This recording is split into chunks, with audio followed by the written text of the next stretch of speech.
Help us hit our first 1,000 subscribers. Your support drives us to create even more wonderful stories. Thanks for being part of our journey. I still remember the night Olivia walked into my life as clearly as if it happened yesterday. It was a rainy Wednesday in October, and I had just missed my train home from the university library. The campus was mostly deserted except for a few students huddled under umbrellas. That's when I saw her. Soaked to the skin, her hair clinging to her cheeks, mascara smudged just slightly, and yet she looked ethereal. She asked if I had a charger for her dying phone. I didn't, but I offered her mine. We stood under the shelter of the library archway, waiting for her battery to crawl back to life, and somehow our conversation went from weather to childhood memories to what books made us cry. Her laugh. It wasn't loud or overly charming, but it was soft, warm, the kind of sound that makes you feel like you've been trusted with something fragile.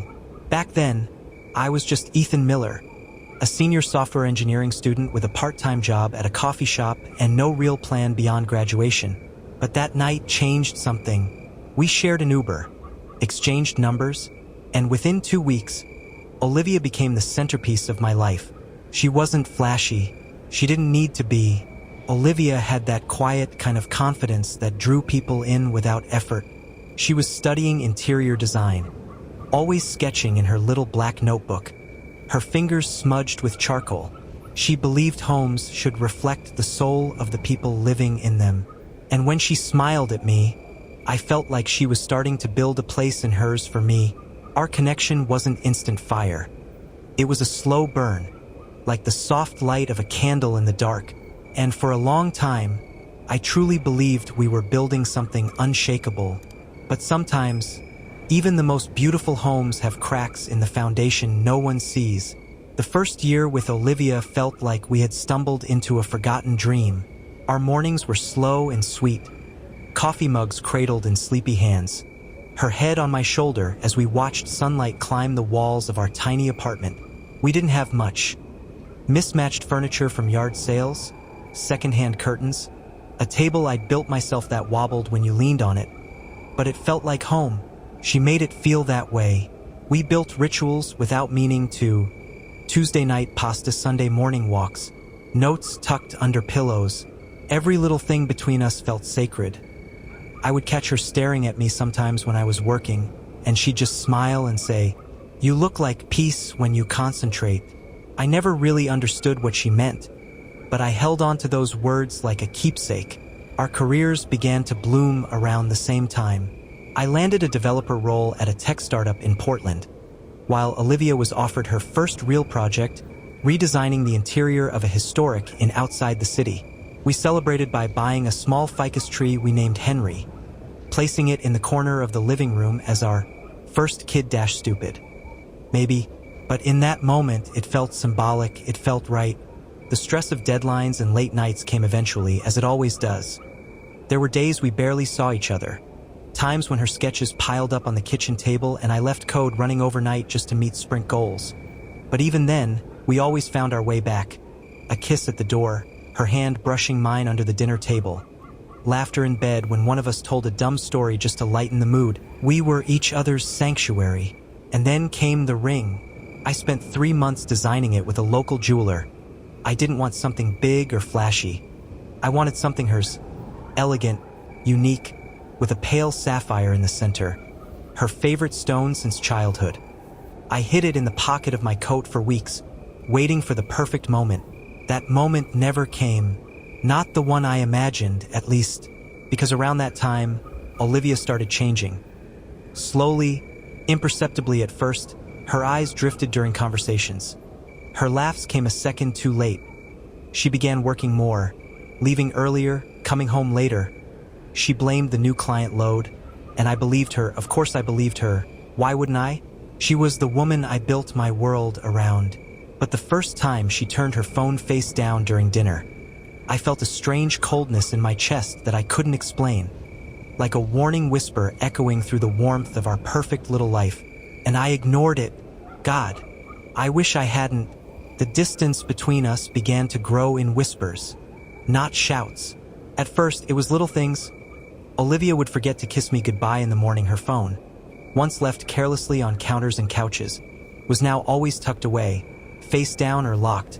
When I asked if everything was okay, she smiled that practice smile and said, "Just tired. Baby, I'm fine." But I wasn't, because I noticed everything. There were missed dinners, canceled plans, sudden client emergencies that pulled her away for entire evenings. She used to call just to hear my voice between meetings. Those calls stopped without explanation. I found myself watching the clock at night, trying not to care when 8:00 p.m. turned to midnight with no text, no word. She came home one Thursday night smelling like sandalwood cologne. Not the soft vanilla scent of her own perfume. It was faint, barely noticeable. But it wasn't hers. I told myself not to jump to conclusions. People brush past others in crowded spaces. Scents linger. My mind was playing tricks. That's what I told myself, again and again, until the lies became harder to believe. One night, I made her favorite dinner. Lemon butter chicken with garlic roasted potatoes. I lit a few candles. Played that playlist she used to love when we first moved in. She came home late again, heels in hand, her hair disheveled. I asked her if everything was all right. She looked at the table, then at me, and for a brief second, just one flicker, her face twisted, not in joy, not even in guilt, but in regret. She said, "You shouldn't have waited up." And just like that, she walked past the table and straight into the shower. My hands were still covered in oil and parsley. The candles burned until they sputtered out on their own. That night, I lay in bed staring at the ceiling, listening to the soft click of her phone screen lighting up every 10 minutes. And still, I did nothing. I didn't ask, I didn't accuse, I just hoped. Because hope is a funny kind of poison. It doesn't kill you all at once. It slowly eats away at the parts of you that still believe in forever. Our 7th wedding anniversary came on a Friday, a quiet Friday, the kind that begged to be filled with warmth, wine, and memories. I had taken the whole day off work. I cleaned the apartment, picked up flowers, her favorite, white peonies, and ordered a bottle of that overpriced Merlot we drank the night we got engaged. I made dinner from scratch, set the table, lit the candles. I even wore the blue shirt she once said made my eyes look less tired. The clock ticked 6:007:008:00. She didn't call, didn't text, didn't come. At 8:43 p.m. I called her. It rang 3 times before going to voicemail. "Hey, it's me," I said, forcing lightness into my voice. "Just wondering if you're okay. I made dinner. I thought maybe you forgot. No pressure. Just call me." But she didn't. At 9:15 p.m. She walked through the door. Her hair was pulled up. Her lips slightly smudged as if she had reapplied her lipstick too quickly. Her heels clicked across the hardwood like nails in my chest. I stood up from the table. "Happy anniversary," I said, holding out a single white petal from one of the peonies. She blinked. "Is that tonight?" she asked, too quickly, her voice unusually high. "God, Nathan, I'm so sorry." I swallowed the lump forming in my throat. "Where were you?" Her mouth opened, closed, "At the office. We had a late pitch review." It ran over. "Does your pitch review wear Hugo Boss cologne?" I asked before I could stop myself. Her eyes narrowed, just for a second. Then she shook her head, walked past me and said, "I'm exhausted. I'm going to shower." I stood there alone, the food cold, the candles burned down, and the silence louder than any fight we'd ever had. When I finally sat back down, I saw the wilted edge of one of the peonies curl in on itself, and I thought, this is how love dies, not in flames, but in the slow forgetting. The weekend after our failed anniversary, something shifted. It wasn't anything dramatic. No shouting, no slammed doors. But the distance between me and Emma felt like it had crystallized into something cold, silent, and permanent. She didn't mention the anniversary again, not even in passing on Saturday morning. She left early without saying where she was going, just a scribbled note on the kitchen counter. "Gone to yoga. Don't wait up." She didn't even do yoga. I sat with my coffee going cold in my hands, watching our daughter, Lily, color quietly at the table. She looked up and smiled at me, and I forced one back for her. I had to pretend everything was still okay. But inside, something had cracked open, and I could feel the cold wind coming through. That evening, I checked Emma's car dashboard. She hadn't reset the trip meter. The distance driven didn't match what it would take to get to her so-called studio and back. It was 38 miles too long. I didn't want to be that husband. The suspicious, paranoid one, but something in my gut. It wouldn't quiet down. Later that night, she came home smelling of a citrus cologne that definitely wasn't mine. Her hair was damp like she'd just showered, but the strands around her temples were already drying in messy waves. She looked flushed, like she'd run a mile, but her face was too calm, too composed. She kissed me on the cheek absent-mindedly, then poured herself a glass of wine and curled up on the couch with her phone angled away from me. She laughed once, a kind of laugh I hadn't heard in months, a laugh that wasn't meant for me. And when I asked who she was texting, she didn't even look up, just Marcy. She said her best friend. The one who moved to Denver 6 months ago. I didn't press it. I just nodded and went upstairs, each step feeling like I was walking deeper into a life that wasn't mine anymore. That night, as Emma slept beside me, peaceful, content, I lay staring at the ceiling, counting the cracks in the plaster and wondering how many more cracks we could take before the whole thing collapsed. The days blurred into one another, filled with polite conversations, silent dinners, and smiles that didn't quite reach the eyes. I had become a ghost in my own home. Present, but not truly seen. Emma, on the other hand, seemed lighter, as if a burden had been lifted from her shoulders, though I had no idea what that burden was. 2 weeks before my birthday, I noticed something unusual. While searching for batteries in the hallway closet, I found a small black bag from an upscale men's boutique. Inside was a neatly wrapped box and a card, sealed but not addressed. My heart lifted for a moment. Had she remembered? Maybe she was planning a surprise, something to remind us of who we used to be. I placed the bag back exactly where I'd found it and said nothing. I didn't want to spoil whatever she was planning, but as the days passed, there was no mention of my birthday, no hints, no dinner plans, just the same routine. Early mornings, rushed goodbyes, late returns. On the morning of my birthday, she left without a word. Not even a happy birthday dish. The kids gave me homemade cards at breakfast, their little drawings and misspelled wishes warming my heart more than I expected. I told them I might work from home that day, but truthfully, I just didn't want to leave the house. I waited the whole day, pretending to be busy. I checked the closet again. The bag was still there, unmoved, untouched. When Emma finally came home at nearly 9 p.m. She looked surprised to see me still up. "Hey," she said, shrugging off her coat. "You didn't go out?" "No," I said. I watched her, hoping she'd say something, remember, but she didn't. She kissed the top of my head absently as she walked past. "I'm exhausted. I'll shower and go to bed." I didn't follow her. I went to the hallway closet again, pulled out the bag, opened the card. It wasn't addressed to me. "Can't wait to see you in this. Tonight. Happy early birthday, handsome." My blood turned to ice, my breath caught in my throat. The handwriting was hers, but the words were not meant for me. I sat there on the floor, the card in my hand, the gift, an expensive silk tie, still perfectly folded, in my lap, and I realized in that moment. Emma had bought a birthday gift, just not for her husband.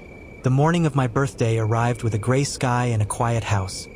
I woke up to the smell of pancakes. Not made by Emma, but by our daughter Lily. She stood on a chair by the stove, tongue poking out in concentration as she flipped a slightly burnt pancake. When she noticed me, her face lit up.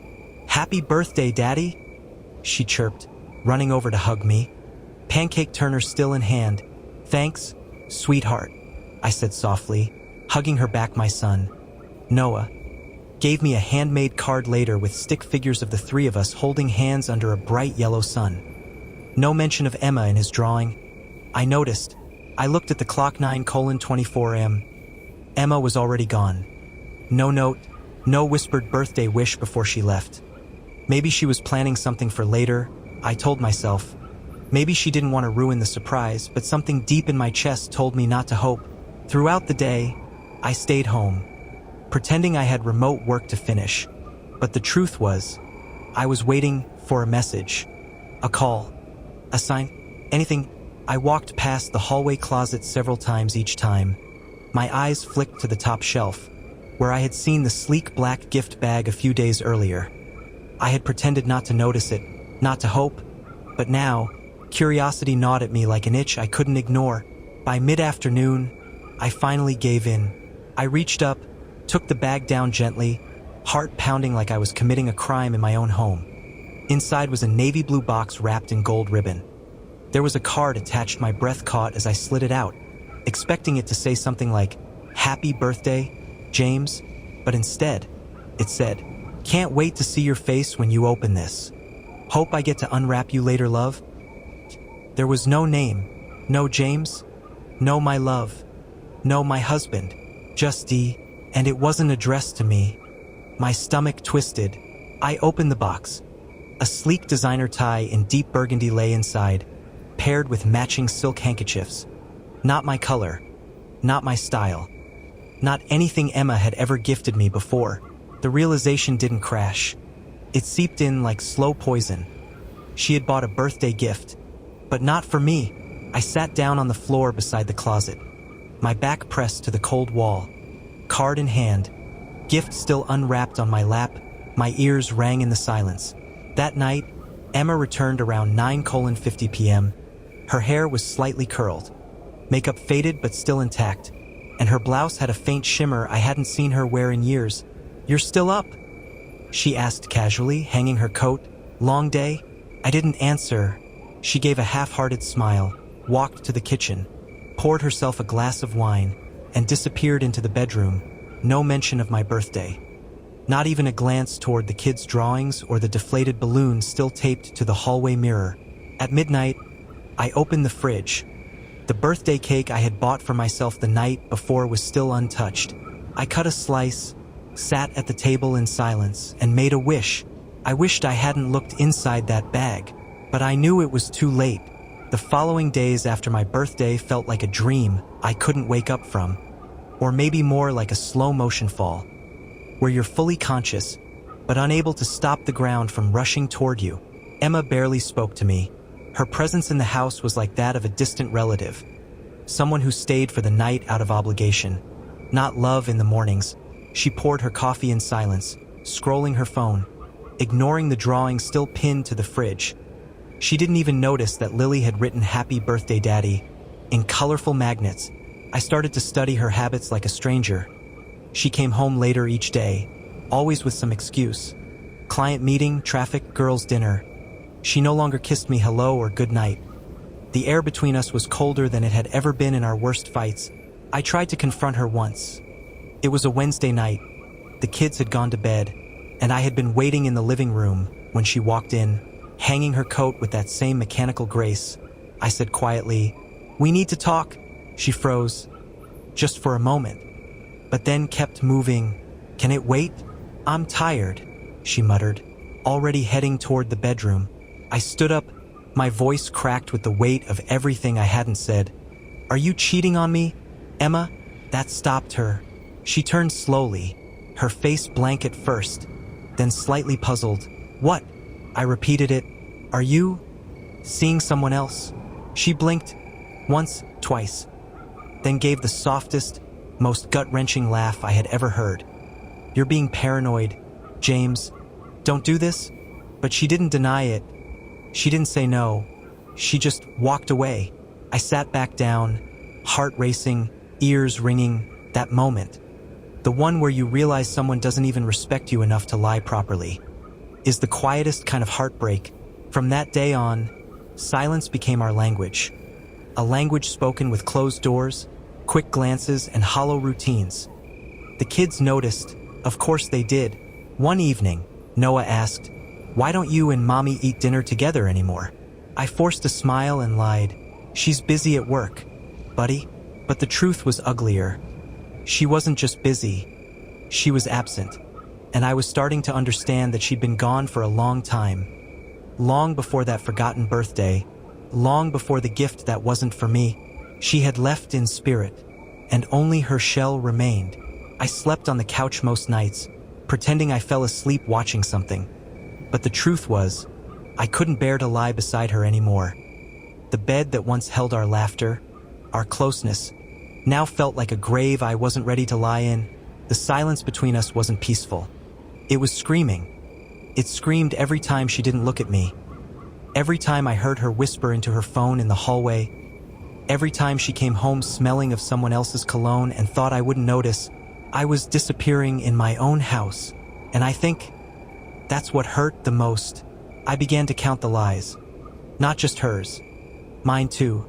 The lies I told myself every morning when I said, "It's just a rough patch." The lies I whispered in my head when I justified the lipstick smudge on her blouse or the late texts she claimed were from Maya from work. They weren't from Maya. I knew that now. The silence in the house had stopped being cold and started to rot. The kind of silence that made food taste bland and days feel like endless gray loops. The kids moved through it like shadows, sensing something was deeply wrong but not having the words to name it. Lily clung to me more. She started drawing me and Daddy pictures almost daily, as if trying to glue our bond together with crayons. Noah stopped asking about bedtime stories with Mom altogether. His face became a mask of quiet understanding. Far too mature for an 8-year-old, I didn't know which was worse. That Emma was unfaithful, or that she didn't even care to hide it anymore. One night, I walked past the bedroom and heard her whispering into the phone. The bathroom door was closed but light seeped under the crack. She was laughing, genuinely laughing. It was a sound I hadn't heard from her in months, and it wasn't for me. I stood in the hallway, breathing shallow, my fists clenched without realizing it. And in that moment, the truth dropped on me like a guillotine blade. She had already left, not physically, not yet but emotionally.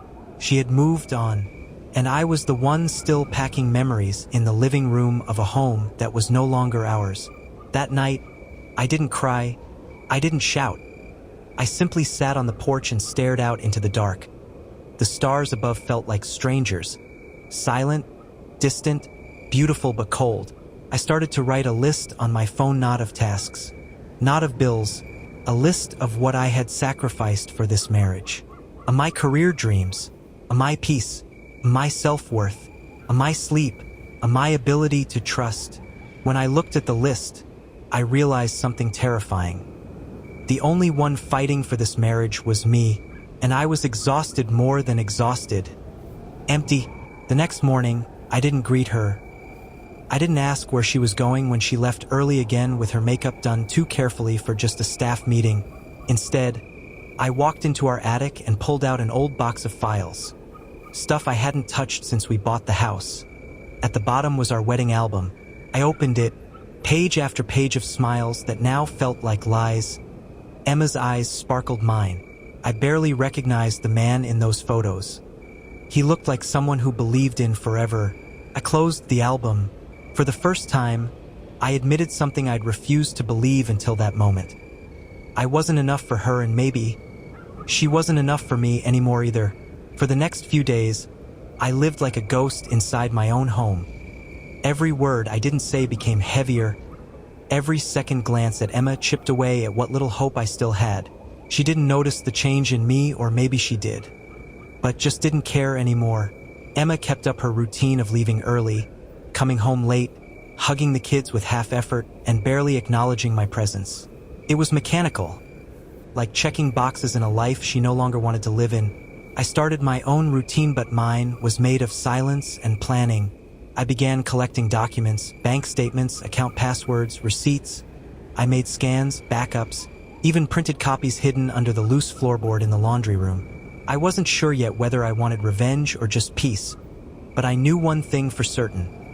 When this ended, I wouldn't be caught off guard.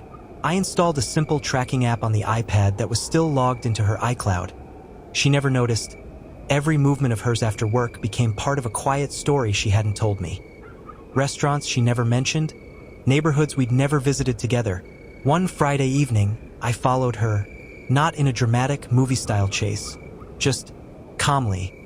I left the kids with my sister, told her I was working late. Then I drove downtown, parked a block away from where her signal had settled, and walked. She was at a rooftop bar, not alone. She was laughing, tossing her hair like she used to with me.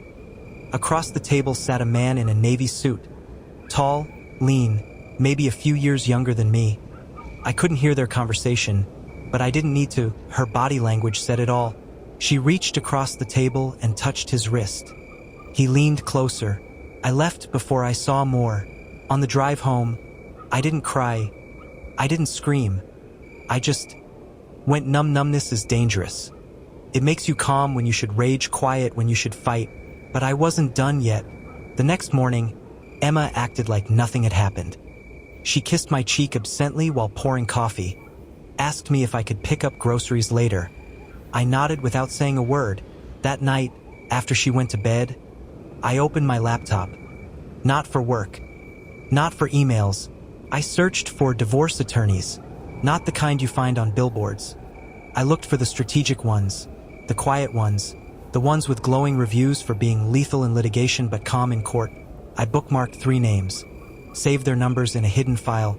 I wasn't ready to file yet, but soon, I looked around our bedroom, at the untouched lingerie box on her dresser, still with its ribbons slightly undone, collecting dust. She hadn't even bothered to hide it anymore. I walked over, picked it up, and put it in the trash. Then I stood in the doorway, watching her sleep, peaceful, dreaming unaware. And for the first time in months, I felt stronger than her. I used to believe that walking away quietly was the dignified thing to do, that some betrayals deserved nothing but silence. But on a rainy Tuesday morning, I realized that silence had only protected her. Not me, not our kids. Emma came downstairs late again, hair still wet from a quick shower, phone in hand, texting with that half smile she never wore when talking to me. She barely looked up as she grabbed her bag and mumbled, "I'll be late tonight. Don't wait for dinner." I just nodded, calm as stone. But I had already waited enough tonight. I wouldn't be waiting. I'd be acting. That afternoon, I picked up our kids from school and took them out for ice cream. We sat at a small table, and I watched them laugh over sticky fingers and chocolate-covered smiles. They were what mattered. I didn't say much. I just listened, let them feel safe, loved, while my mind was elsewhere, calculating every piece of the puzzle. When we got home, I tucked them into bed early with their favorite storybooks. I kissed them both on the forehead and whispered, "No matter what happens, Dad's always here." Then I went to the garage. From the ceiling panel, I retrieved the hidden box where I had been storing printed evidence. Photos, texts, transaction records, call logs. It was all there, her second life, laid bare in black and white, and I knew every name now, not just the man in the navy suit, but Derek Langston, regional manager, married father of 2, not just late-night drinks, but hotel receipts, room service for 2, private charges to a separate credit card she thought I didn't know about. And still, I hadn't confronted her because confrontation was too generous. I had something else in mind. At 9:42 p.m. I hit send on 3 emails. A 1 to my attorney, with the subject, initiate. A 1 to Emma's boss, CCINGHR. A 1 to Derek's wife, subject. "I thought you deserved to know." No words, just attachments. The truth, I wasn't angry when I did it, I was surgical. At 10:17 p.m. Emma finally came home, hair tousled, lipstick uneven. The faint scent of cologne that didn't belong to me lingered on her jacket. She stepped into the living room and froze. I was sitting on the couch with the box of evidence on the coffee table between us. Her voice was a whisper. "James, what is this?" I leaned forward, looking her directly in the eye. "This is the end of pretending." She didn't cry. Not yet. She tried to deny, to deflect, even attempted to laugh it off like some cruel misunderstanding. But then I opened the laptop and showed her a copy of the email I'd sent to Derek's wife, and her face changed. She went pale, hands trembling finally. Her knees gave out, and she sat on the edge of the chair like the air had left her lungs. "I was going to tell you," she said weakly. "No," I interrupted, calm and quiet. You were going to keep lying until it exploded in your face. Like it just did." I stood up, gathered the box, and walked to the door. "I'm staying at a hotel for a few days. My lawyer will contact you tomorrow. I've already started the process." She looked up, wide-eyed, panic rising. "James? Please don't do this. Don't destroy everything." I paused with my hand on the doorknob and looked back one last time. "You already did." And with that, I walked into the cold night air, finally breathing freely for the first time in years.